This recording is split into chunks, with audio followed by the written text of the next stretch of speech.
Okay. Can I welcome you all to tonight's Hall Green North Ward Forum meeting. Just to advise that this meeting will be recorded and be uploaded to the council's YouTube channel for later viewing. So as I said, welcome everyone. My name is Councillor Simon Sullivan. We've also got Councillor Akhlaq Ahmed with us. We're the two councillors for Hall Green North. So we do have an agenda, and I trust that everybody will have received that. So in terms of just some housekeeping, we've got an agenda, and we'll go through the agenda one by one, and then if anyone has any questions, I'll bring people in. We have had a late request come in to discuss Hall Green Library. So I propose that we take that under any other business, obviously, because the agenda had already gone out, but we will discuss that. So the first item on the agenda, okay, which I can't see, I think it's Stewart. It's Kier. Yeah, it's Kier. So Kier, we let me just have a look. Mark, sorry. We've got Mark here who's from Kier. So Mark it'd be helpful if you could talk us through some of the key issues that yourselves you've identified in the ward. And then obviously we can hear from residents if there's any other issues that they they've picked up. So over to you, Mark. Absolutely, thank you, Councillor. Yeah, obviously I'm standing in for your regular steward, Kev Gibbon, who's currently attending another meeting online as we speak, I believe. So he's asked me to step in and to just basically make note of any issues that other people have got. We, as a company, we're maintaining any defects that are reported to us. We still have our continual highways inspections. Routine inspections are happening day in, day out. And contrary to what some people have said, we are still maintaining the network. There are no schemes currently planned. There's no large schemes, and that's probably down to some budget restraints that are in place at the moment. But we're continuing with our normal routine safety maintenance. We encourage people to report, obviously, via either the website or the BCC phone number. Any safety critical defects, they're still maintained, they're still picked up within 2 hours. And then we've still got our routine maintenance that's happening. But at the moment, we've got nothing to report in the way of big schemes because they're kind of on hold just at the moment.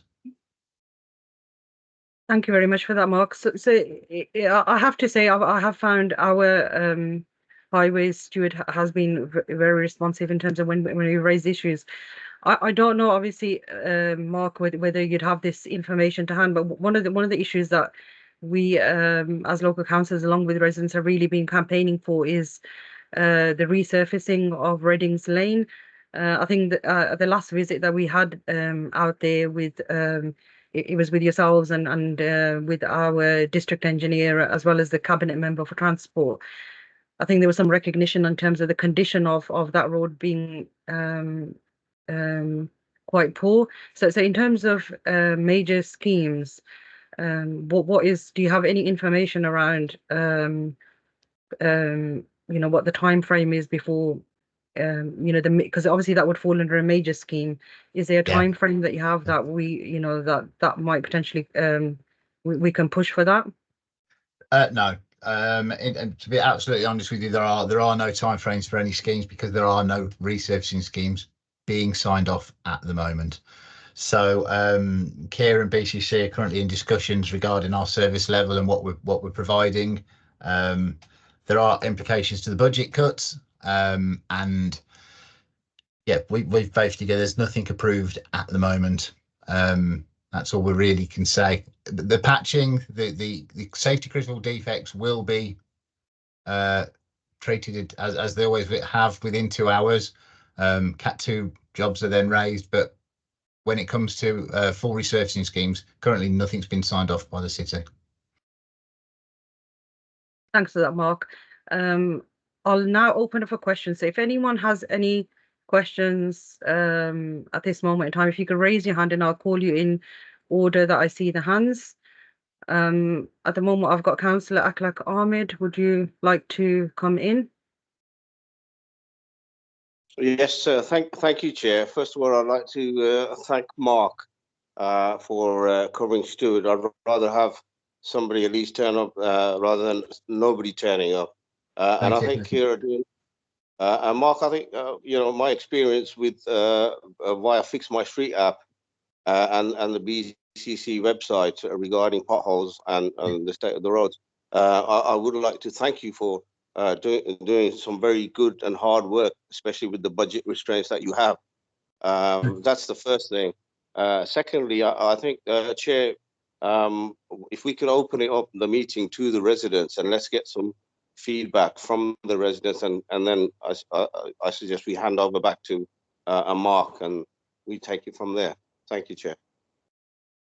Thank you, Councillor Ahmed. So I did have another hand that was raised from Mohammed, but he seemed, Mohammed, did you still want to come in? Yeah, guys, can I just clarify? Thank you for letting me speak. What are these meetings for? Is it for residents to raise any concerns, or what's this about? Just to clarify. Yeah, this is a ward forum meeting, so it's about local ward issues. So these are regular meetings that we hold in each ward to discuss key issues with the ward. Yeah. And how often do these take place, guys? So it's between it's a minimum of 3 a year, plus you can have more, 3 or more. Yeah. Okay. So did you have any? Mohammed, did you have any questions to ask of Mark around what his? Because yeah, so around so Mark is the highway steward from Kier, so they're responsible for repairing street, any issues with roadworks, etc. So do you have any specific questions for Mark? Well, not for Mark, but the reason why I've joined today is because I've seen that, you know, the whole Green Library is under risk of being closed down. So I was wondering, what are you guys going to be doing? Okay, so Mohammed, we're going to discuss that under, because I think you joined late. So whole Green Library, we're going to take that under any other business. So if you hold fire on that, we are going to discuss that later on in the meeting. Okay, no problem. Okay, thank you. So I don't seem to see any other questions for Mark. Mark, thank you very much for attending. And if we do have any issues, obviously we'll reach through to yourselves the usual way. And we would encourage residents to you know, report obviously any issues that they have or notice around the area via whether it's the Fix My Street app or through the council's website. Councillor Ahmed, did you want to come back in again?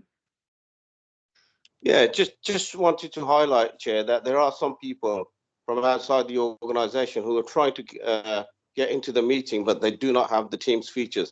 I just wanted to be put on record that if some of the residents who haven't got information technology hardware, that they won't be able to join the meeting. So I just wanted to be noted, Kay. Thank you. Okay, thank you for that. So I can't see any other questions from residents. What I'll do is I'll move us on to the next item on the agenda. Kay, I haven't got the agenda to hand.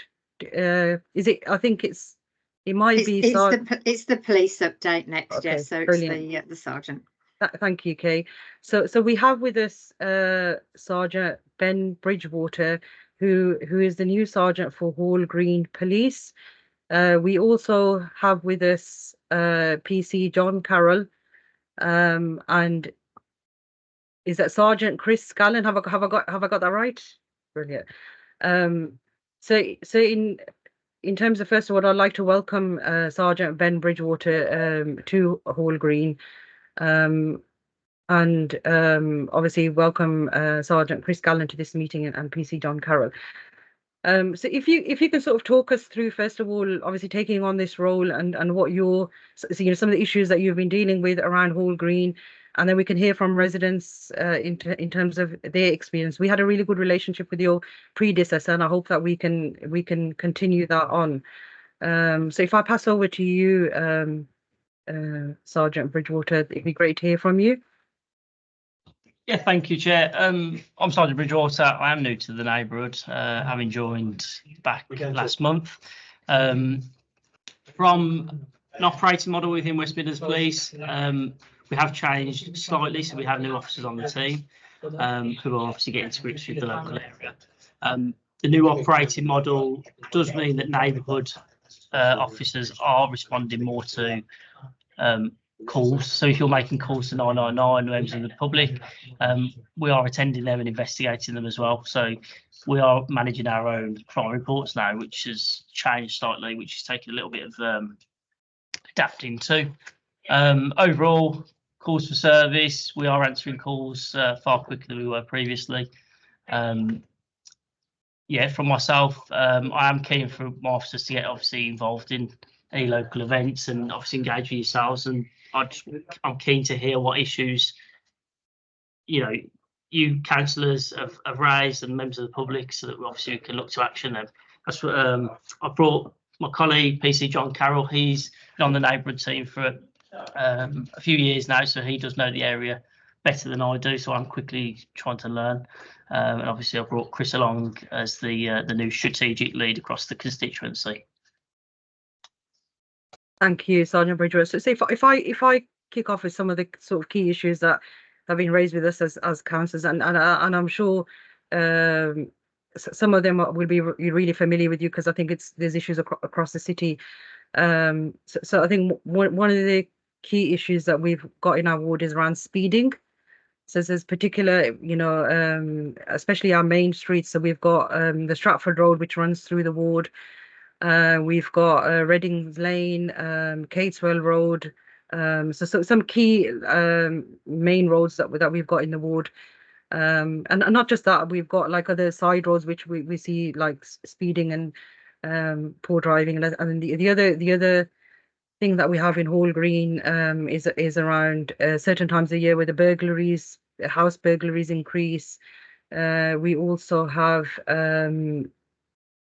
car theft is another big issue in and around Hall Green.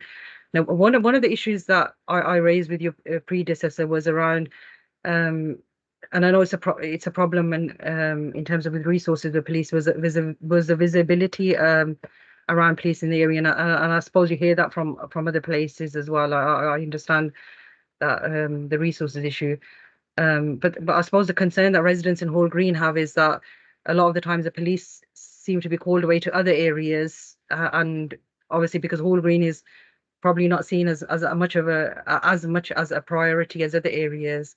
So in terms of how can we how can we change that and work together better so that the residents feel that the police are listening to them, because the difficulty we had previously was that we weren't able to get these regular meetings between the police and residents because there wasn't just the capacity there in the team.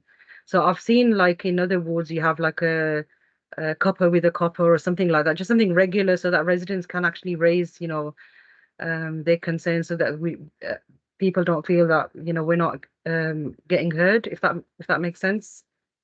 So I'll allow you to come in and respond before I bring other people in. No, of course, Councillor, I do understand that. In relation to, I'll just go a few of the points you've mentioned. We have got an officer, I've had an officer last week trained on obviously using a laser speed gun, so we are planning an op. I'm not going to say obviously exact dates, but it is week commencing, we've got it down as the 9th of May. So he's going to be a speeding op in the area. We're doing 3 locations across the ward. Theft from motor vehicles, just looking at it at the moment, vehicle crime is down 34% on that year to date. I know obviously we're only 1 month into that so far, but as a ward, we are doing quite well in relation to vehicle crime, which I know is a big concern. Burglaries are down just over 10% at the moment, but obviously we have only got a month at the moment, so obviously the data needs a little bit more time. I am keen, like I am really keen to have my officers out and about. I know, like I said, we are answering calls for service now a lot more than we were before. So that means if you're calling the police, we're obviously attending immediate. So if you call the police, you need immediate response. We're attending them along with longer term issues which we're investigating. But I've said to my team that I'm keen for them to, even 20 minutes just on foot patrol in between obviously our jobs. Just obviously round about in the community a bit more. We're deterring people that may want to be up to no good in the area as well. Things like cover with a copper, I do want to get them sort of things started. I'm keen to obviously take part in these meetings and more regular ward meetings, more regular, so to speak. Thank you, Sergeant Bridgewater. That's really good to hear.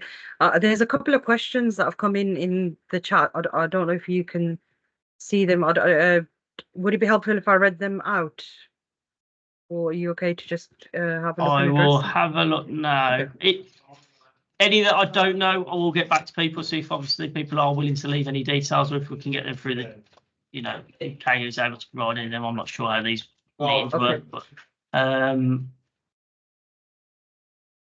so the number plate issue, we are aware of that. We try and stop as many vehicles as we can, but equally we have to manage other investigations and other crime reports. Obviously, if we're on route to jobs that are causing, have got greater risk, threat and harm, then obviously we have to attend them. But we are conscious that people are avoiding detection using no number plates.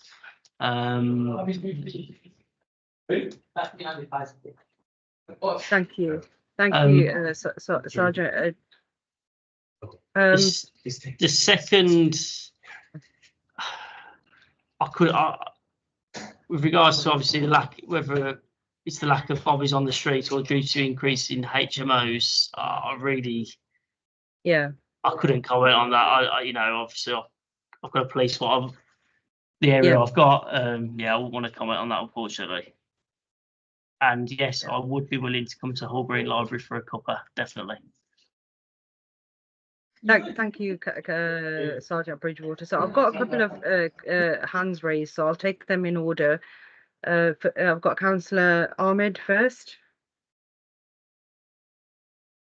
Thank you, Chair. First of all, I'd like to welcome Ben on his new role. We used to have a very good relation with the local office. I'm not sure if Giovanni is still working with you guys. I met Chris Gallen a couple of times with Ash. Hi, Chris. And just most of the things Councillor Suleiman has touched upon. But I would just like to bring to your attention the illegal parking issue on, the Hall Green Parade. We as councillors have had traffic enforcement come down there, ticket people. But I think it would be quite helpful if we had visibility from the police side to, doing some patrols and even bobbies on the beat. And I'm aware of the financial constraints that obviously, the police are facing. So the illegal parking and also, the nitrous oxide, a lot of the local shops are selling, those gas balloon kind of canisters and stuff. And I know, there has been some good work done on that. I read it on the West Midlands Police website as well. Some of the shops were raided. But what tends to happen is that they change the ownership, and then they carry on under and then some new name and stuff. I just thought I'd like to bring those two issues to your attention, Ben, and then hand it back over to the residents and the chair. Thank you. Thank you, Councillor Ahmed. So I don't know if you wanted to come back in on any of that, Sergeant Bridgewater. Thank you, Councillor Ahmed. Of course, in relation to the illegal parking, like I said, I do want my officers to be out and about more often, whether that's just for 20 minutes of just obviously foot patrol between jobs. That is something I've got on my list. I've added on my list, so I'm sure we can do that. In relation to the NOS, there are obviously powers that we've got now. It is sort of new to a lot of officers. We are sort of ensuring that everyone's trained on their powers, and some of the shops that are selling things like these, it's not comes further than a neighbourhood issue, so to speak. So it may be investigated on a higher level. So obviously we are aware, I can assure you.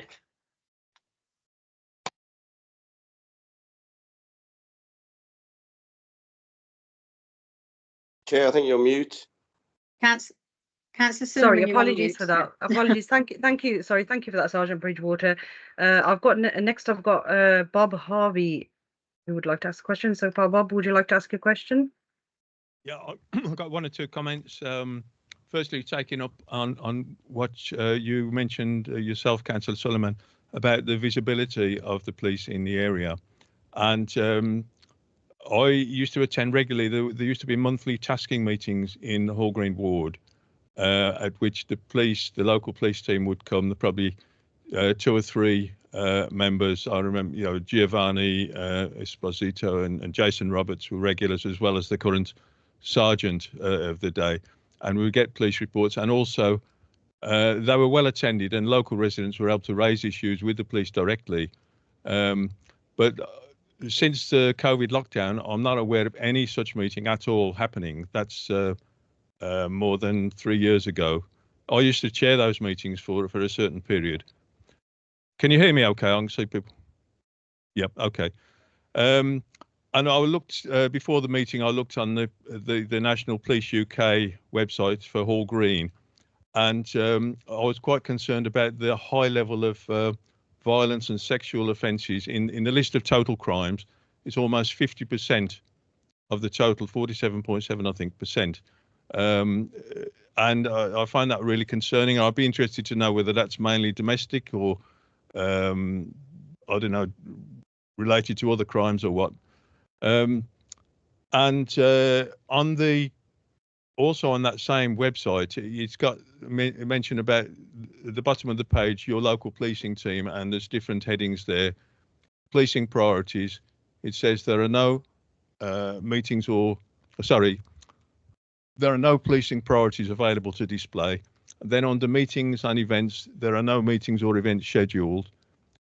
Contact your local policing team. Contact details for this team aren't available. That's what it says. So, what with the absence of regular meetings that there used to be, I'm very much supporting the comments from Councillor Sullivan about the lack of visibility. And on the current website, on the West Midlands Police, it's got Sergeant Stacey Volkovich, was it? So presumably she's no longer in post. I don't know how up to date that is. A couple of other points. I also support the comments from Councillor Ahmed about speeding. And I hear what the sergeant says about 9th of May, there's going to be checks on speed. But I think the residents would support the fact that most of the worst speeding is at weekends and during the evenings. And I think, generally speaking, your speed checks are only happening during the daytime. You can correct me if that's not the case. But I say it is outrageous sometimes. Stratford Road is used as a racetrack along with some other roads. Another point that elsewhere, on the statistics, I read that fraud amounts to 40% of total crime, but it doesn't appear in the list of local crimes. So, that's a matter for concern, given the extent of fraud nationally and no doubt locally. Finally, I've subscribed to West Midlands Now, where you get updates, emails quite often from the West Midlands Police. And when I joined up, I was under the impression that by giving your postcode, your address and so on, we'd get reports relating directly to the area in which the subscribers lived. Now, I've checked back on my emails, and the last time there was any mention of a local issue in Hall Green was the 5th of November last year, somebody going door to door, begging for money, claiming needing money for a taxi to get to hospital. That was the last one, which is nearly 6 months ago. So, I know, I'm sorry I've taken a fair bit of time there, but there are some real matters of concern, I think, about policing in this area. Thank you, Bob. It's really I think it's really helpful to hear from residents in terms of like what the local experience is. Ben, Sergeant Bridgewater, would you like to come? Because I know there's quite a lot there. First of all, Bob, it would be helpful if you could post the link for the website that you're referring to. Perhaps if you could post that in the chat, I think that would be quite helpful. And if I pass over to you, Sergeant Bridgewater, just to address some of those points, there's quite a lot there. Yeah, no, Bob, thank you for your the points. With regards to the website, I know that's been updated at the moment as a whole. West Midlands Police are generating a new website. The inspector for the area, along with the sergeants, are going to be having a photo, etc. So it's all going to be updated. I understand some of it is a little out of date. I don't think I've been put on there yet. I think some of the officers are out of date. So all I can do, I send my apologies in relation to that, but it is being revamped. I think nationally there is a standard website design that's being used, so that should be out imminently. The WM now, I will take that back. I do not know who has access to this. It's been new. I've only been in post around 4 weeks, so I will find out and ensure that any messaging that's important, obviously, to people, that we get it out to people. So I will take that back.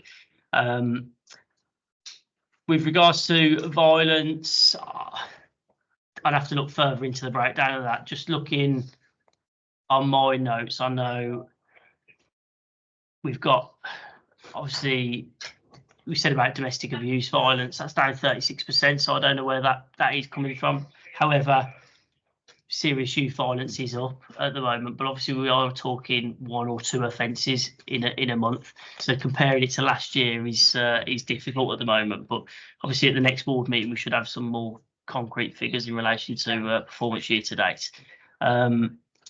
Fraud, I'd have to look into as well. I know obviously a lot of our fraud reports go to Action Fraud, which is part of the police. We own how it works at the moment. Action Fraud investigate all of our fraud offences, apart from ones where it may be a vulnerable victim that's involved.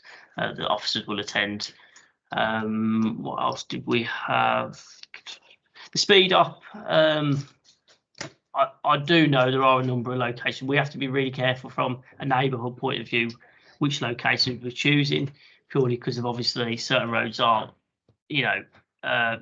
not practicable to sort of use the speed gun. Obviously, we're not the only department that's fighting speed in the area. We do have obviously our traffic operations, which have speed vans out, and obviously traffic officers in marked and unmarked cars. So obviously we'll do our bit, and we want to try and obviously make sure we're visible and there's a visible presence in relation to speeding to try and reduce that. There are obviously our other departments that are working towards that as well. I don't know if there was anything else just from the notes I took. Thank you, Sergeant Bridgewater. Just for your information and information of residents, we have set up a working group with all 3 schools off the Readings Lane. So that's Yardley School, Olive School, and Al Furqan School, as well as the Friends of Reading Lane Park, and Safer Streets for Birmingham. So it's a working group specifically to address, some of the speeding issues following the very tragic, accident where a young child was killed on the Readings Lane. So we've set up a working group which is going to meet regularly to discuss how the community can get involved as well, because obviously I understand with limited resources across the board, there's a lot of residents, including ourselves, who really want to get involved and support in any way that we can, because that was an absolute tragedy and we don't want to see that anything like that happen again. So I'm going to bring in Mohammed. Mohammed, would you like to ask your question? Yes, thank you, Councillor Sullivan. So I've spoken to quite a few residents now in Hall Green, and one common theme that they were raising an issue about was catalytic converter theft. So I just want to ask the police about, how, during the past year, what has the success rate been in tackling this, this theft? It's causing a lot of damages to the families, especially in these times where people are struggling as well already to replace these cost thousands.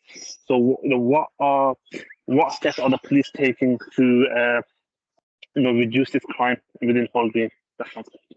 Thank you. Sorry, was that in relation to catalytic converters?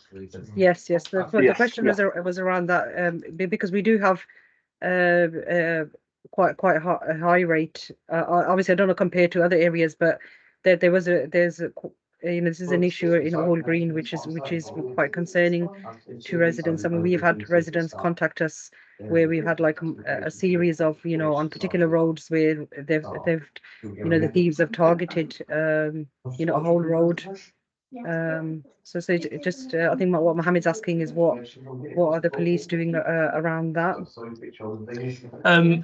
In relation to specifically catalytic converters, I'll be honest, I am unsure of what's been done last year. I've come from a custody background, so as in I've worked within the custody suite for the last 3 years. I know we've got an emerging trend, not on Hall Green, thankfully, but on other wards on the constituency around theft from motor vehicle in relation to bonnets, bumpers, different car parts being stolen.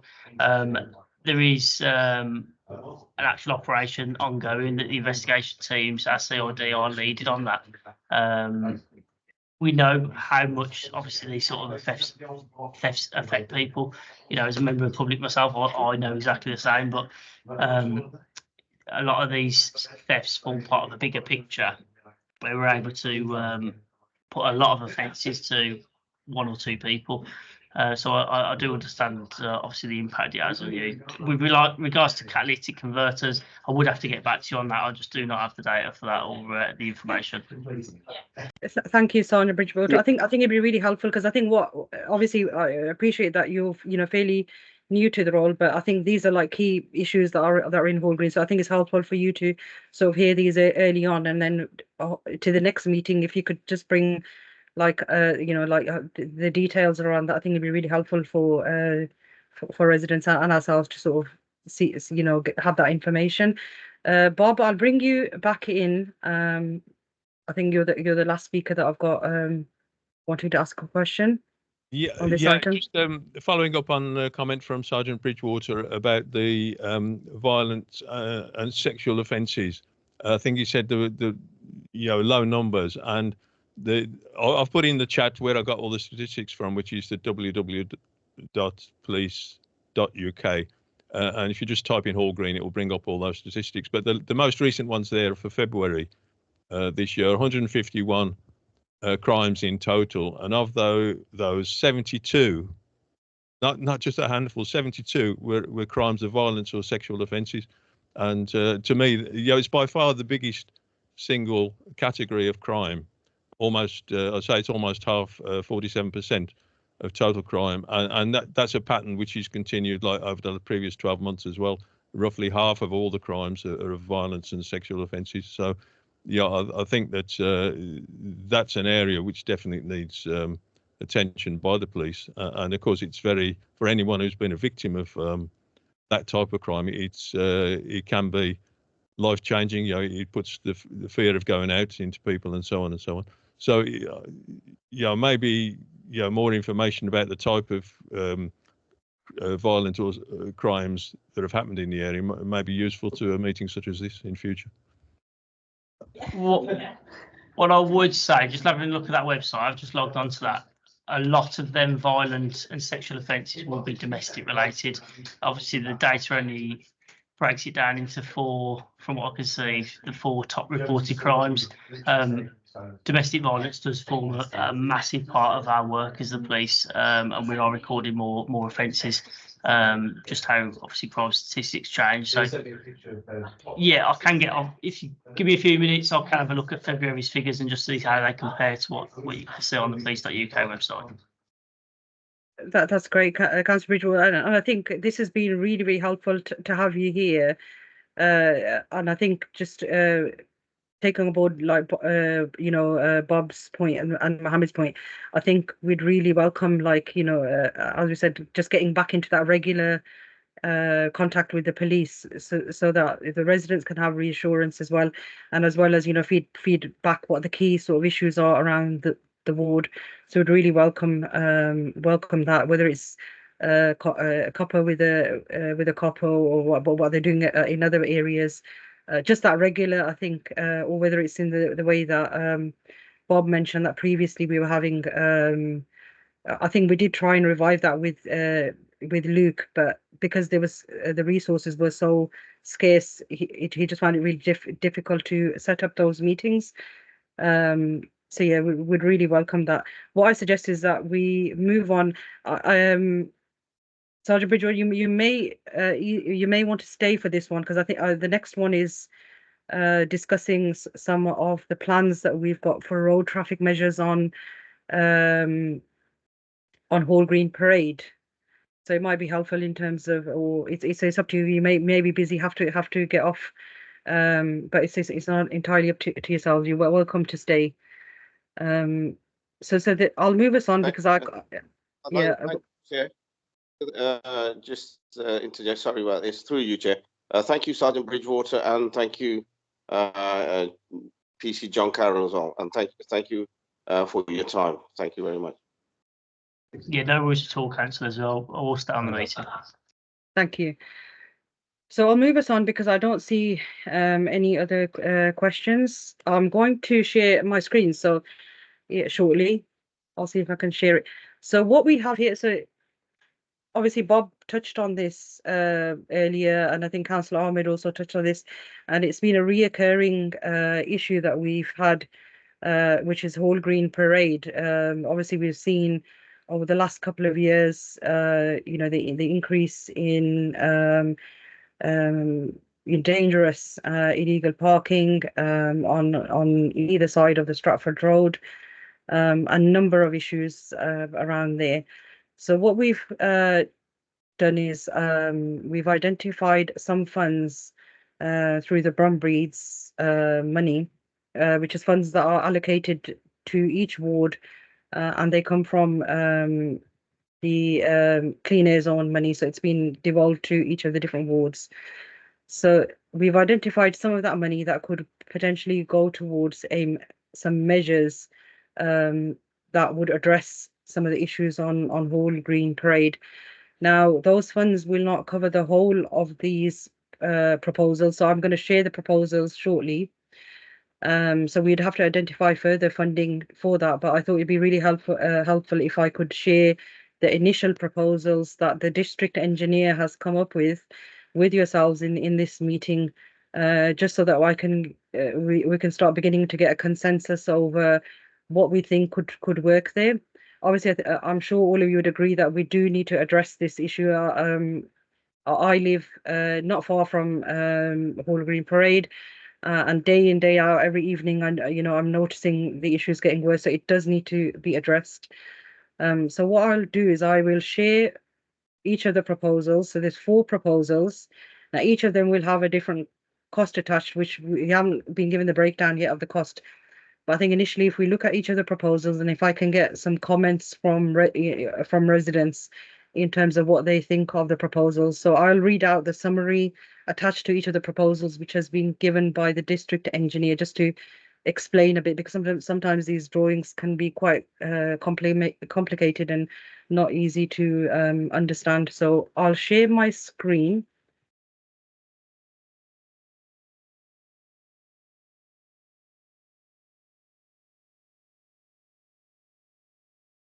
Okay. Kay, can you see the screen? Yeah, I can. Yeah, Okay, we can see that. Yeah. Okay. So the first option that we have here is the carriageway reduced to 2 lanes and the bus lane removed, with central island areas that can be grassed, planted to enhance the area. This would eliminate the issue of double parking, but may cause more congestions and buses not segregated. So this is the first proposal. So I'll give you a moment to have a look at that.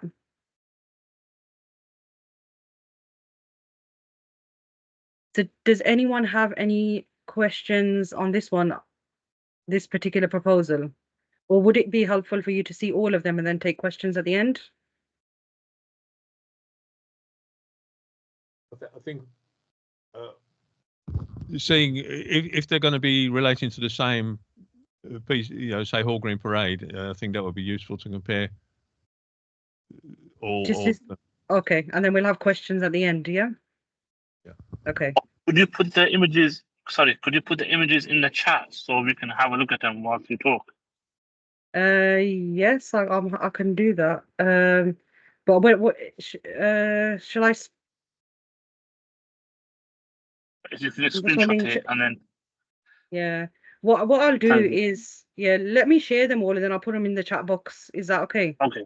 Yeah. Okay, thank you let for me that. share them Thank all you. because it's going to be a bit complicated while I'm sharing the screen to try and do that. Kay, I don't know if you can do that, Kay, because you've got the images. Can you share them in the chat box?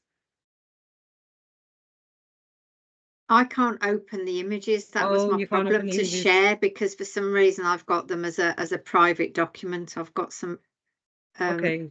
issues on my laptop.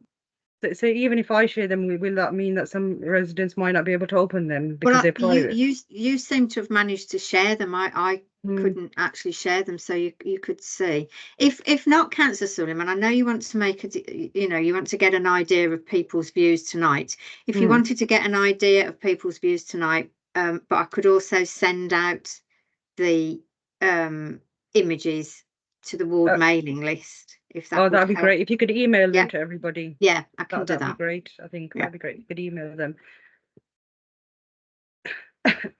So can you all see that? Okay, do you need me to zoom in or anything? So I can see it clearly. okay, brilliant. So that's the first proposal. So the second proposal, let's get that. Okay. So option 2 is the parking lay-bys removed and a 2-meter cycle lane installed with protectors alongside 2-meter wide footway. The carriageway is remarked to allow only 2 lanes, bus lane removed, and red route restrictions extended along length. Okay, so I'll give you a moment to just look at that.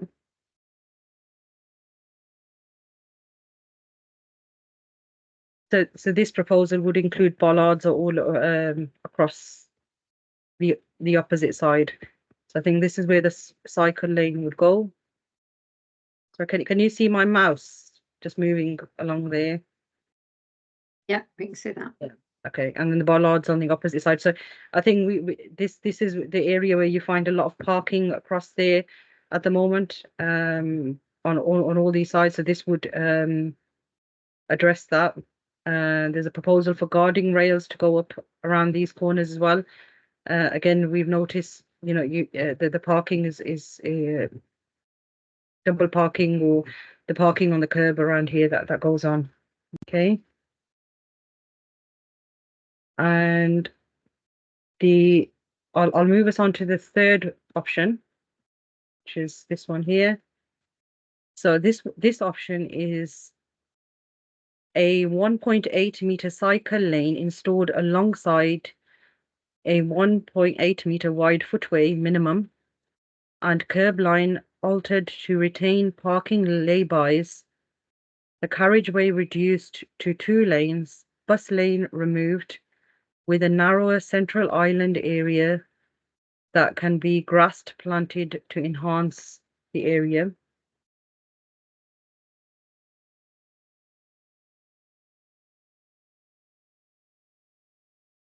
So again, this one would introduce a central reservation down the middle, which would the parking I think would remain, but it would eliminate the double parking that goes on at the moment. Okay, so I'll move us on to the final proposal, which is this one here.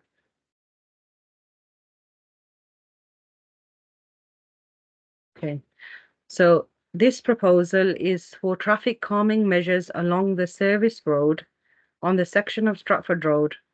Residents may be concerned that any proposal on the Stratford Road may result in more vehicles using the service road to avoid any hold-up delays. The measures include a 20-mile-per-hour speed limit along the service road and speed humps to self-enforce this.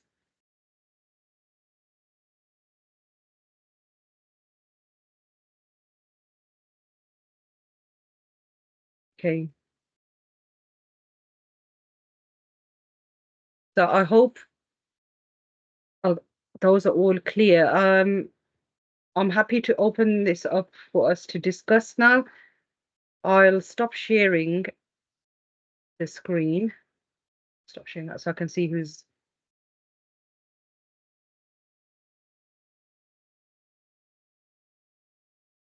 Okay. So does anyone have any comments? If you raise your hand, and then I'll take it one by one. So I've got Ruxana Malik. Hi, Councillor. Looking at the proposals, I think the only thing they all have in common is that they're going to increase traffic and cause even more congestion. I don't think it's going to solve the problem. And cycle lanes, I'm not sure what sort of figures you have on cycle lanes for this side of Hall Green, but each one has got a cycle lane, and without the figures to see how many people actually cycle up and down this side of Stratford Road, I don't think it could be justified to give part of the road up to cyclists. Just to clarify, not all of the proposals had a cycle lane, but there was 2 of them that have got a cycle lane, and the others don't include a cycle lane. I'll just move on to. Thank you for that, Ruxana. Eddie, can I bring you in? Yeah, I think I've sort of put it in the chat. I mean, it's a main arterial road in and out of the city. It's narrow enough as it is. I really can't get my head around why red routes in our city seem to have a different kind of application depending where it is. If you're in Ladywood, if you're in Highgate, they are enforced much better than in Hall Green. It's become something of a real joke. I will be up there every day and I will see 4 or 5 cars just parked in the red lane.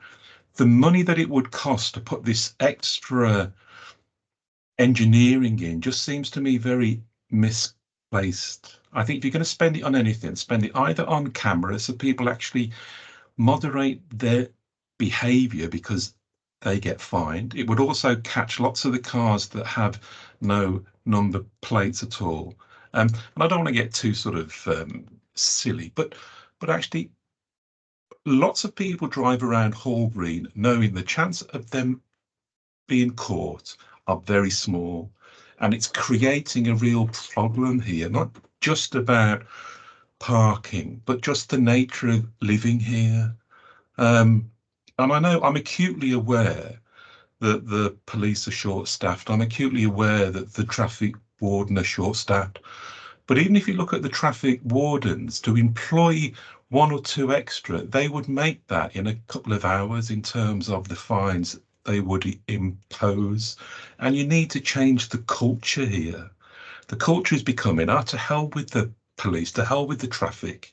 We can do exactly what we see, people parking across pavements if you're disabled, if you've got a wheelchair, all sorts of things. And it's really poor form. And I think for people to keep saying we are aware of the problem, for us who've lived here for 60 years, we're aware of what the problem is. We just want something done about it. So this isn't a new issue. So I think that the police, the traffic wardens, it's their responsibility to ensure that the freeways and highways, the laws are enforced. And whilst I appreciate the shortage of funds, it's a major issue here and it seems to get very little priority. That's it. Thank you, Eddie. Thank you for your points. I'll now bring in Bob. Thank you, Councillor Suleiman.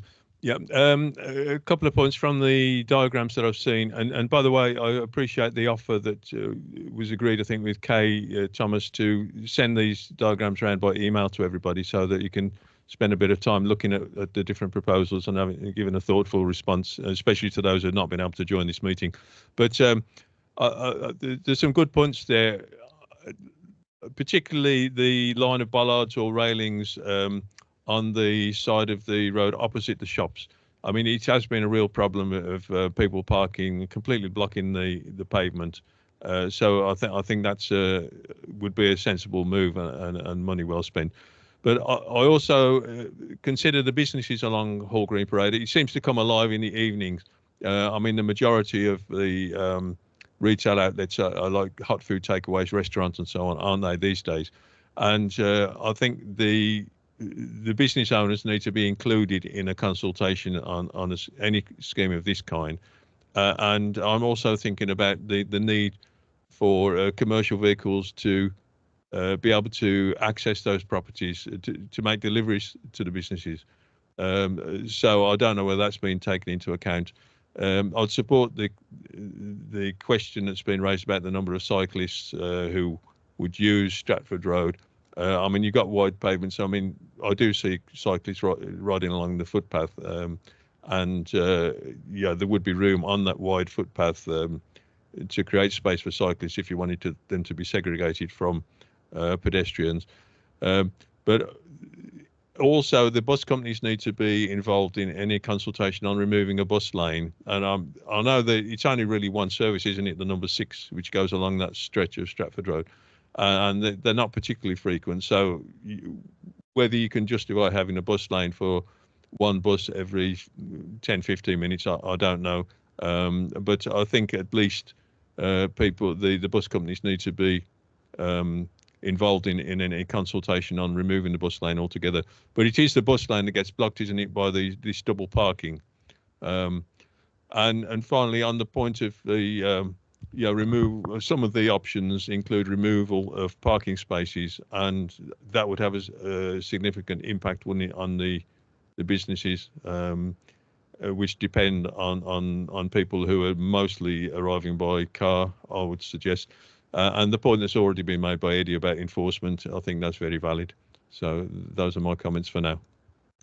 Thank you, Bob. And just to reassure everyone that these are obviously very early, these are drawings that have been put together by the district engineer to look at different ways to address, that we could address, the issue, and any such measures would be, depending on extensive consultation, A, and B, obviously funding as well. So these are just like very early proposals that I wanted to share with residents, with yourselves, so that I could get these views. So it's been really helpful discussion to sort of hear different viewpoints, and obviously the business, the business community, and the Travel West Midlands, etc. Obviously, all of those would need to be consulted with alongside residents as well, before anything would go any further. Bob, did you want to come back in? No, just to say thank you for that feedback, and I think that if it goes out to more people, via the email database, that would be helpful. But I think generally, as you say, these matters do go out to all the official bodies for their comments. So I imagine there would be comments from Travel West Midlands, National Express, and the shop, if the shopkeepers, if they're involved in the consultation. Yeah, and absolutely, and we want something that's going to work for Hall Green. We don't want to put a cycle lane in there if it's not going to work. And we've already seen that in other parts of the city where things have gone in and they haven't worked, and we want something that's going to absolutely work for for our area and address some of the issues. And I absolutely take on board Eddie's point around the enforcement. You just wish that people would follow the rules, and that we will need to have to look at doing all of this. So Mohammed, did you want to come in? Yes, I did. Thank you. Some guys mentioned something about the ward email distribution list. How do I get added onto that, please? So you can either can you privately send an email or in privately send. What I'll do, Councillor, is I'll put my email address in the chat, and then Mohammed, if you take a note of that and email me tomorrow, I'll make sure I add you to the list. Is that Oh, okay, thank you. Is Mohammed? that okay? Yeah. Yes, it is. Thank you. Thank you. Okay, brilliant. So does anyone else have any questions or any comments on this particular item before we move on?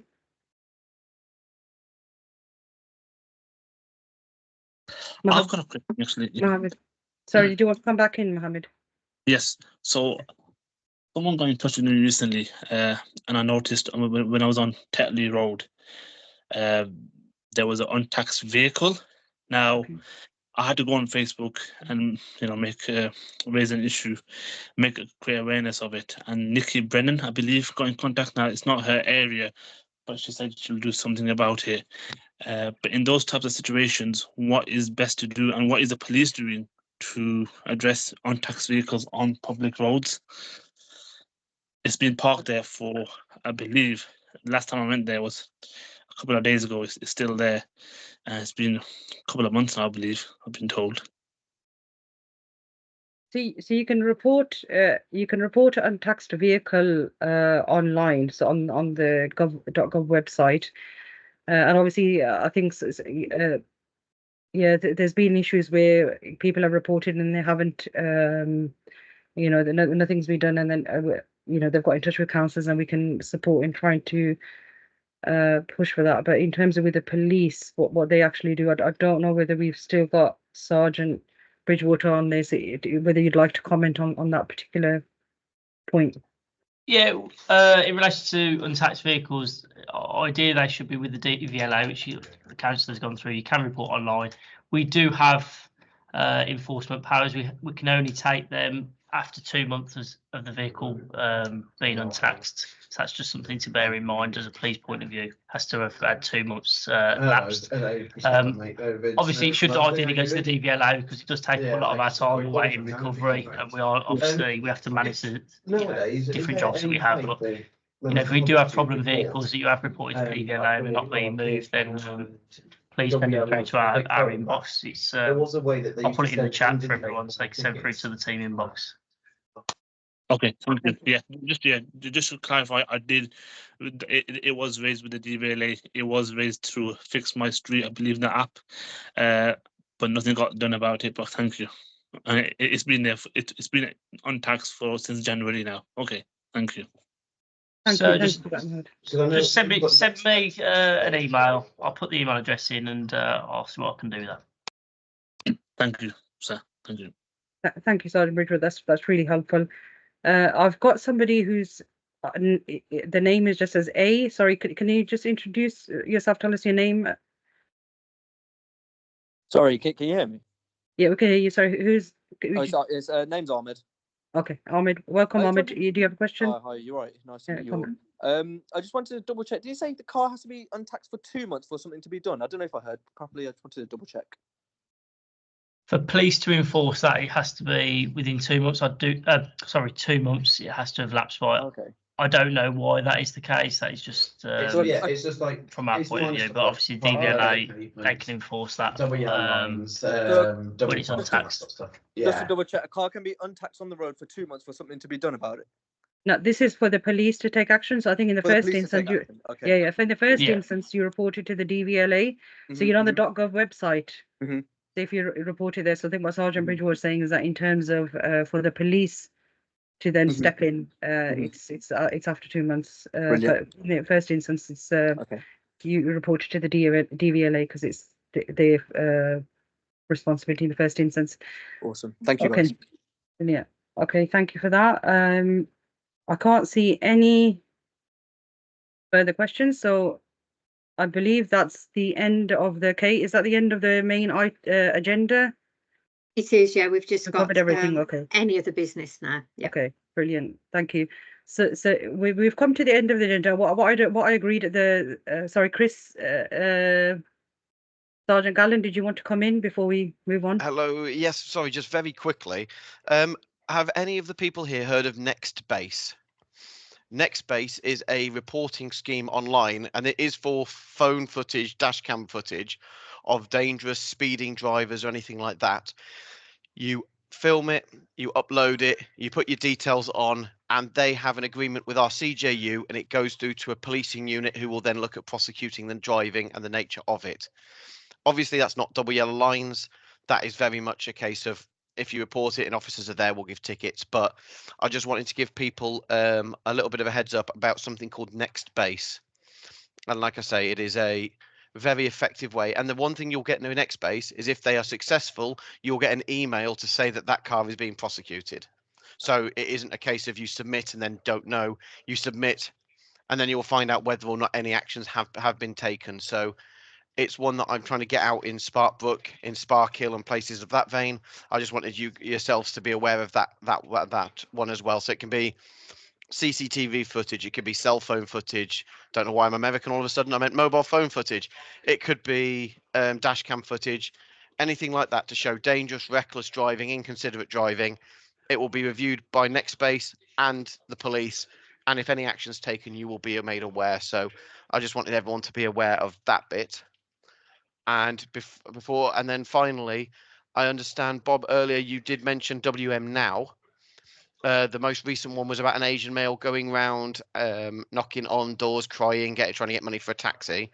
That male has subsequently now been arrested as a result of work from WM Now, the community and the police, and he's going to go to, and he's currently gone guilty at court for 3 residential burglaries. So that's some very good news stories, hopefully, that I can share with yourselves now regarding that male now having been arrested, prosecuted, and we're literally just awaiting sentence, but he has been remanded as a result. So, Councillor, that's why I wanted just to jump in and give you a little bit of good news, and also hopefully regarding Next Base, a way that people can report. Thank you, Sergeant Gallen. You've just spurred up a couple of questions following that, so I think we've got quite a few hands gone up. So if you'd be happy to just, I think we take a couple of questions now. Yeah, go for it. That. No problem at all. Yeah, so we've got, is it Ahmed? I think you're up first. Cool. Thanks so much. Hi, Christopher. You okay? Just a quick one.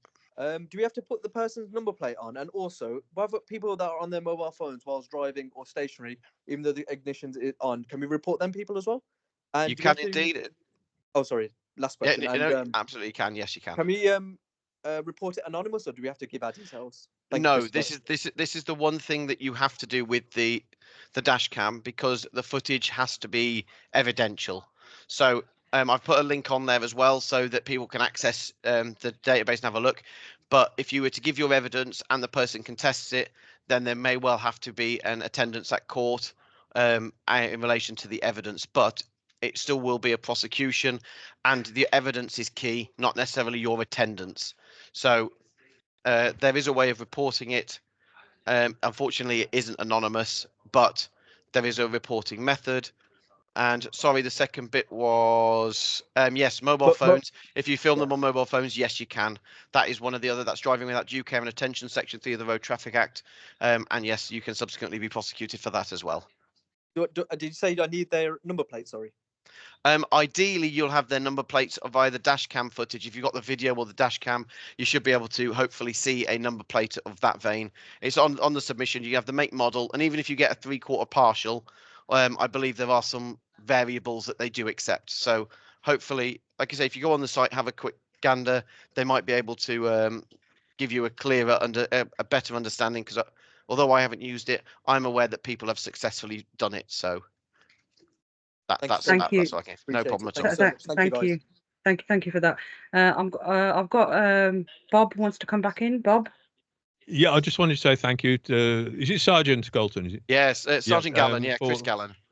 Yeah, for the update on that, and that's good news. But the point I was making, it was nearly 6 months since the last very local report reached me, so I think there is scope for advising people about local issues, which they can then respond to appropriately. No, I agree with you 100%. I was the Moseley and Kings Heath sergeant until very recently, and one of my biggest weaknesses was using social media and things more effectively to let the public know what I'm doing. But that's a learning curve for myself, and Sergeant Bridgewater is substantially younger than me, so he's far better with technology and social media. So hopefully that will be implemented for you. Thanks very much. No problem at all. Thank you, Sergeant Gallen. And I believe Mohammed had his hand up as well. Mohammed, did you want to ask anything? Yeah, I had a question for Chris. Thank you, Councillor. So with that, the National Dashcam Safety Portal, you were mentioning with Nextbase, is there an option to submit it and then remain anonymous? And if they request you to come in, can you decline and still remain anonymous? And then they decide what they want to do with it, whether they want to proceed ahead with charges or not. No, I don't believe so. I don't believe there is a way to remain anonymous. It would have to be submission through them and you to say, this is the evidence, this is where I was, and all that sort of thing. So that isn't a way of remaining anonymous. Any anonymous reporting would still have to go through the either local police team or the council or something of that vein. But this is a streamlined and efficient way of someone who is going, right, I'm fed up of this. I've got video of this person coming past me on their mobile phone or wheels spinning in the road, causing a load of issues. And I've got evidence of that. Submit it. I'm willing to go to court, and then it will go from there. I do not believe there is an anonymous feature, but I don't. If they continue the success they've got, no doubt this will be looking at maybe something they implement in the future. Yeah, 100%. I think that would be would be beneficial considerably. I think that's what stops a lot of people from reporting it, is the fact that they'll have to turn up in court. But okay, thank you for that. No problem at all. Thank you very much. Thank you. Just on that point, I just want to echo some of the concerns that I've picked up, especially around the schools. In the meeting that I attended last week, one of the concerns was backlash from people recording or in Nextbase. That sort of came up, and especially around schools, we've actually seen an increase in violence where parents or teachers are really worried about recording or anything like that, because there's been like real violent incidences outside schools. It's just awful, some of the things that go on. So there's that real concern and worry for people's safety of being identified, especially if it's around a school where you're regularly attending. Because so around that. But if there's anything that you could feed that back and look at how that can be addressed, I think that will really encourage more people to report what they see. Obviously, support yourselves. Yeah. Absolutely. In relation to Nextbase, because they are not a police company, they're an independent company that are now working alongside the police. I don't know what sway I will have to try and help them implement this system. However, as part of my new role within the constituency, I will be trying to work with officers, schools, local establishments, and raising the relevant funding so that things like CCTV that we could actually remove the need for the people there with mobile phones.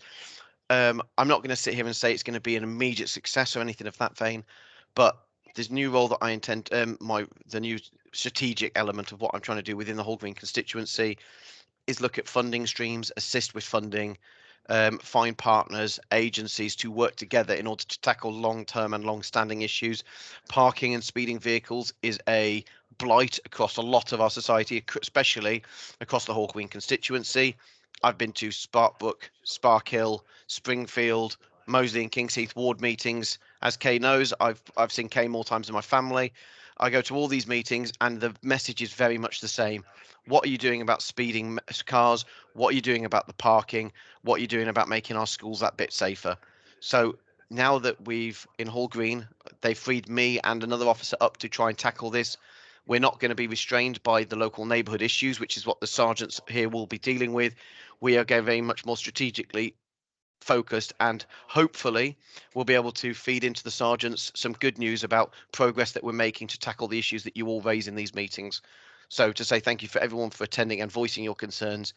Anything you feed to Sergeant Bridgewater will go to me and vice versa.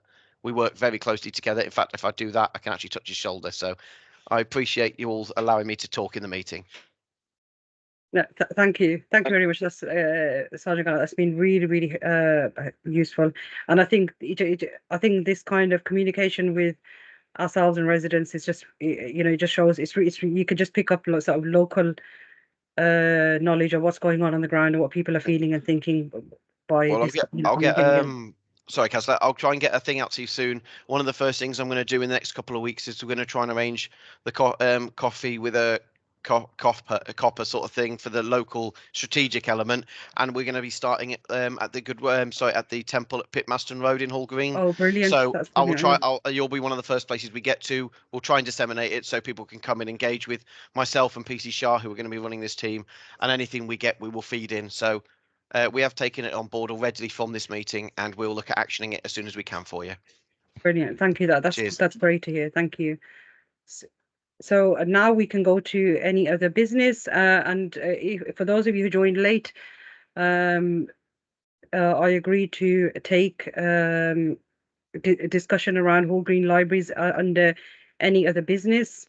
So this is what we'll do. So in terms of, sorry, I'm just trying to make myself comfortable. My legs fallen asleep after an hour sitting in one place. So in terms of with the Birmingham City Council proposal around the library's transformation plan. So obviously many of you will have seen sort of the challenges around Birmingham City Council and around the ask of the council to make savings. And one of the proposals was around looking at the library service. Now, before even the financial challenges that the council were under, the library service in itself was facing quite a few challenges in terms of we have 35 community libraries currently in the city, and then we have the Library of Birmingham, the central, which was known as the Central Library.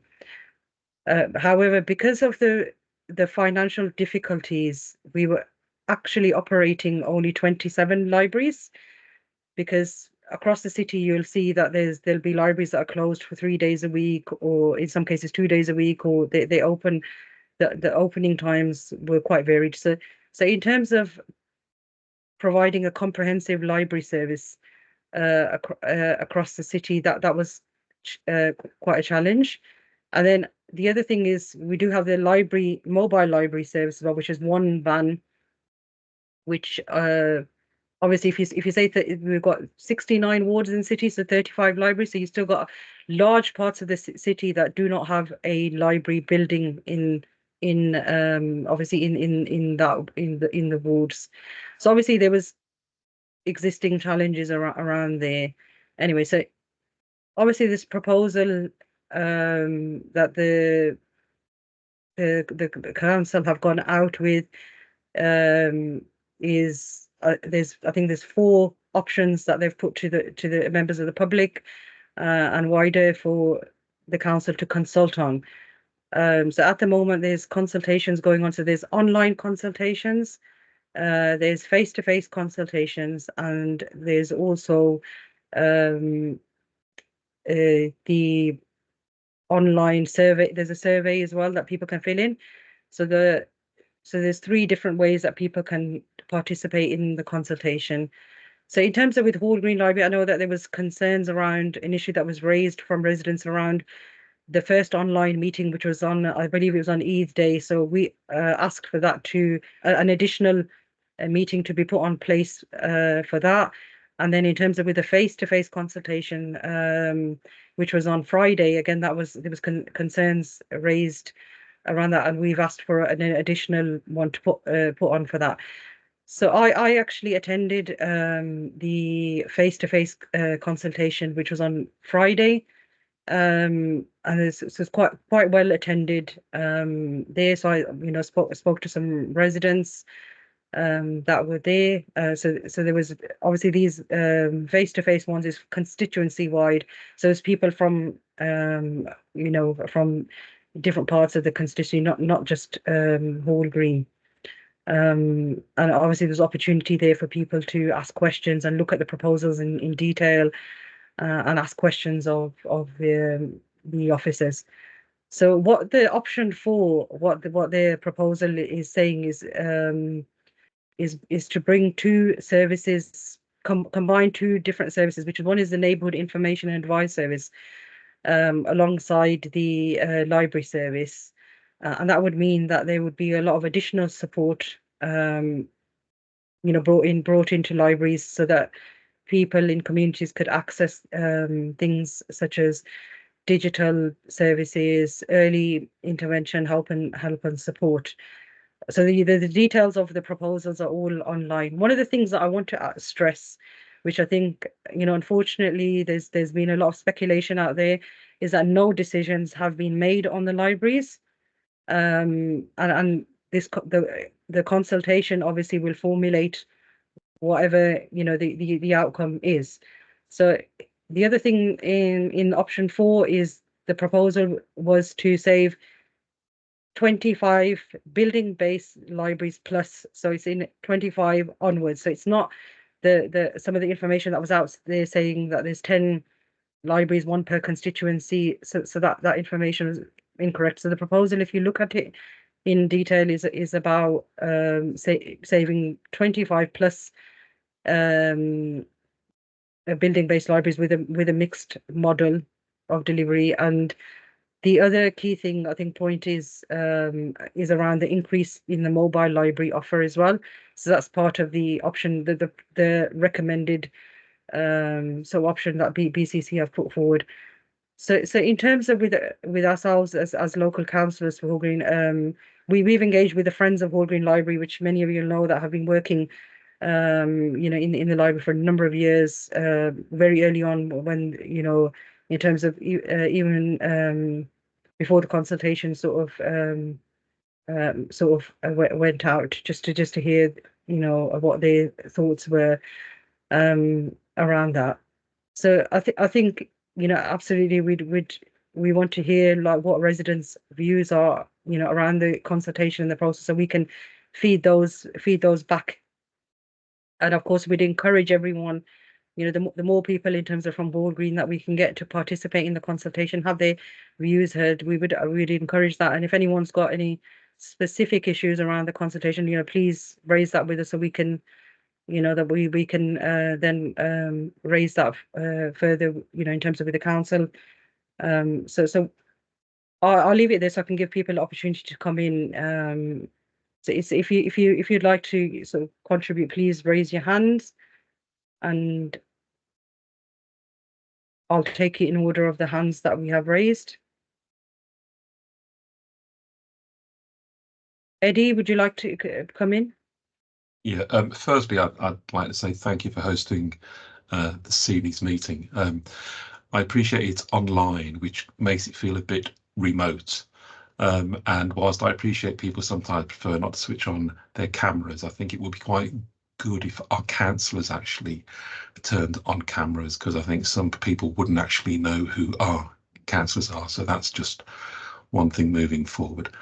The other part is, and I appreciate it may appear semantic, but I think we need to be using the words cuts. These really aren't savings, I mean, and we're all well aware of the financial challenges that the council finds themselves in, some the result of the council's own failings, but also most of it from central government. I think people are acutely aware of it. I suppose the only question I would have is, notwithstanding what you were saying about the possible proposals and the consultation and the process, it would be really helpful, and I think very well received, if our local councillors came out publicly to say they are doing whatever they possibly can to support our local library. Now, we don't want to get into libraries competing with each other, and there's a broader campaign across Birmingham which Hall Green are involved in. But locally, I think it would send a very powerful message to the council if our own councillors were publicly supporting us, like Councillor Huxtable is for Yardley. So my question is, are you prepared to come out publicly to support the campaign to keep Hall Green Library open? So in terms of so in terms of with myself, obviously I'm the cabinet member who is responsible for libraries fall under my area of responsibility. So I think it'd be a bit it would be disingenuous of me in terms of like to come out and just advocate for one library. I'd be advocating for all of them, I kind but having get that, but ultimately you're the Hall Green councillor first. Yeah. Your role, and forgive me for pointing out the obvious, is sorry, to Eddie, if represent you allow me us. to finish, sorry, Eddie, if you just allow me to finish, we're also in PERDA as well. So in terms of what politicians can look at, say in PERDA is again, we have to be mindful around that as well. But in terms of listening to residents' concern and supporting, obviously, whatever residents have to say about the library, absolutely, that's what we would do. And already have been doing, like I said, we engaged with a long-standing group that's that's been there for, working in the library, Hall Green, the Friends of Hall Green Library, as well as other groups. So absolutely, it's if we will absolutely be listening to what residents are saying and passing that on forward, through the channels that are available to us as local councillors. So I'll move on because there's a few other people who want to come in. Sorry, Councillor Ahmed, did you want to come in on that particular point? Because obviously it involves yourself as well. Yes, thank you, Chair, and I understand the concerns of the residents regarding the Hall Green Library. It's a very important community asset, and I remember working with the Friends of the Library. There was a gentleman called Howard, when Councillor Lou Robson and I, and we had some funding secured for having it decorated. The library. It's a very important asset, and I think I want to let the residents know that, to clear the misconception that the local councillors are maybe for the closure of the library, or they're anti Hall Green Library. That there are some unsavory characters out there who are portraying that image that the local councillors are against. That they're trying to have the library closed and stuff. And I have to be very careful for the benefit of the residents. Obviously, where we are in PERDA, which means there's an election, and then we can't discuss certain things. But we have to, this stretches back, and one of the main words that come to my mind is austerity. And I've had my fair share of conversations regarding how and why we are in the situation that we're in financially, and there is blame to be put at some of our own members of the party who didn't do their job properly, and also some of the officers. But I think Councillor John Cotton has come out, and he is trying to change the culture of the way things were working before, and hopefully there will be changes. And I appreciate the concerns, and I am one of the concerns. My kids go to that library. They've always gone to that library. I live not far from the library itself, and even the dragon outside. And that was at that time, I'm sure Eddie can remember. That was Councillor Lou Robson and I when we had that all. We had competitions and all the rest of it for the upkeep of the library and stuff. So I just thought I'd put that there anyway, Chair. So thank you very much. And in regards to putting the camera on, Eddie, if you want, I can put my camera on, but it may interfere with the connection. Thank you, Chair. Thank you, Councillor. So I think what's absolutely clear is in terms of with the library being a valuable asset in Hall Green, and us absolutely recognising that and supporting residents in getting their voice across on what they what their views are in this consultation process. Absolutely, that is what we'll be doing. So I'll bring in Roxana Malik, who's waiting. Thank you, Councillor. Moving on from what Eddie said, and I do agree with everything that Eddie has said. He has raised some really valid points which haven't really been answered. My question is very similar, and I'm just looking for an answer.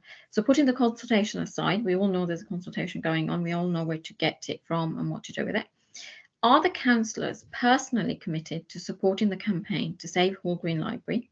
And what actions do they plan to take to demonstrate this support? Thank you. Thank you. I think I have addressed that question already to say that we will absolutely be raising whatever the residents, their views are as councillors. That is our job. We will be raising that with, in terms of through the process. I think Councillor Ahmed has reiterated that also. So obviously we will absolutely be getting our views, across us, obviously in terms of as councillors for Hall Green, we do, absolutely do not want to, see our local and residents. We both live in Hall Green. We do not want to see our library close. So obviously we will be, in our personal capacities and as a Hall Green council, we will be, expressing that view. Mohammed, sorry, I'll bring you in. Yeah, thank you, Councillor. I have a few points. So I just wanted to ask, first of all, why are there only 3 meetings of this nature scheduled annually? I mean, could we not explore the possibility of maybe increasing their frequency, perhaps to a monthly basis? I think such a change could, significantly benefit residents who are unable to attend in person, or maybe don't want to attend in person. Another issue is, it has come to my attention. I've seen from Facebook and social media, a lot of our, constituents and residents are active on, Facebook, for example. And I have observed there that, its councillors, Brennan and Rashad, effectively, they utilize these platforms to advertise their monthly surgeries. So is that something which you guys can do? Do you have monthly surgeries at the moment? And if so, when do they happen and where? And the last point is, in the past, I have had to maybe raise issues with Councillor Nicky Brennan, even though I'm in Hall Green, because I've not been able to get through to councillors who represent Hall Green, unfortunately.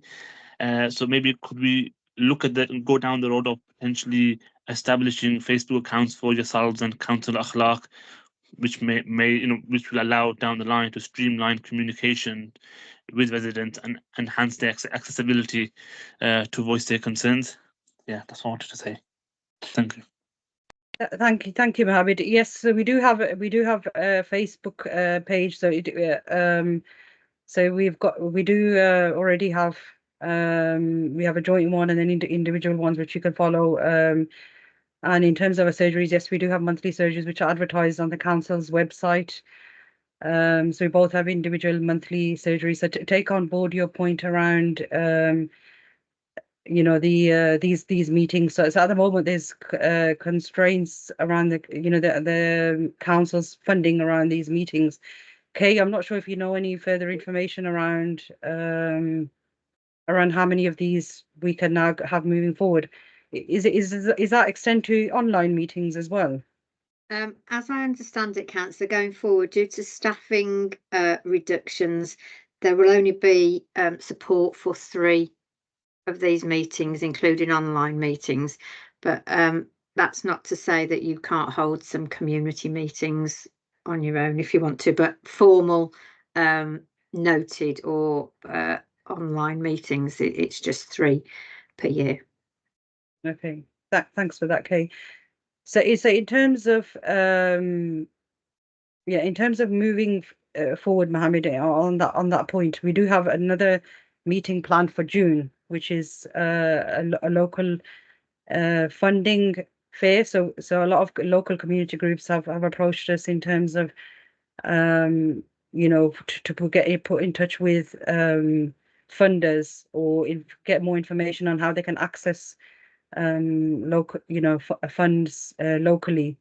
So our next meeting, which is planned in June, and if you send your email address to Kay, she can add you onto the list so you get details of when that happens. And in terms of any emails that because you're saying you haven't been able to access councillors, just I don't know how you've communicated whatever email you have to us. If you send us an email, or we do respond to any emails of concerns that are raised. So happy to pick anything up if you have any issues, specific issues around that. And just on the final point, just to reiterate, I think the comment that was left. I'm just having a look at some of the comments. Bear with me a second. Yeah, I think there was a comment that just sort of popped up in the screen to say that around the councillors and the commitment around the libraries. I think that's incorrect, because we've made it absolutely clear that we will listen to the community and raise obviously concerns on their behalf. And I think we made it absolutely clear in this meeting what our commitment is. Okay, so I make it 8 o'clock. So I want to thank you all for attending, and I hope you all have a good evening. If you're not already in terms of on the mailing list and you'd like to have your name put on there, please contact Kay. I think she's put her details in the chat, and we can get you added onto the mailing list. Sorry, Councillor Ahmed, did you want to say something before I close the meeting? Yeah, just wanted to thank Kay and thank yourself, and I would also like to thank the residents for their input, namely Bob, Eddie, Roxana, and Mohammed and Ahmed. And I think it's something that we need to really, Mohammed makes a very good point, that we need to look at a more frequency in these meetings and engaging with the residents. So thank you for that. Thank you. Thank you very much. I'll call the meeting to a close. Bye-bye now. Thank you, guys. Take care. Thank you.